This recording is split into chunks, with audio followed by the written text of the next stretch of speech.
Hello అండి, I'm doctor Radhika, homoeopathic physician. ఇవాల్టి మన సూపర్ ఫుడ్ వచ్చేసి గీ. సో గీలో ఉండే హెల్దీ ఫ్యాట్స్ వల్ల పిల్లల బ్రెయిన్ డెవలప్మెంట్కి అలానే ఫంక్షనింగ్కి బాగా హెల్ప్ అవుతుంది. So usually 2 types of vitamins ఉంటాయండి, water soluble and fat soluble. So fat soluble vitamins అబ్జార్ప్షన్కి గీ చాలా హెల్ప్ఫుల్ అవుతుంది. అండ్ నెక్స్ట్ వచ్చేసి ఇది ఎర్లీ చైల్డ్హుడ్ నుంచే ఇవ్వడం వల్ల వాళ్ళకి మెమరీ బాగా ఇంప్రూవ్ అవుతుంది. ఎందుకంటే early childhood age is the stage where brain improves very fast. So next immunity boosting అవుతుంది. అండ్ కాకపోతే డిసడ్వాంటేజ్ ఏంటంటే ఎక్సెస్గా కన్జ్యూమ్ చేస్తే వెయిట్ గెయిన్ అవుతారు. So moderation is the key.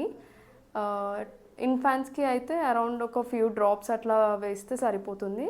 టాడ్లర్స్కి ఒక 1 టీ స్పూన్ వరకు ఇవ్వచ్చు. అండ్ ఓల్డర్ కిడ్స్కి 1 to 2 tea spoons per day ఇవ్వచ్చు. ఈ మెజర్మెంట్ అనేది పర్ డే వైజ్ అండి.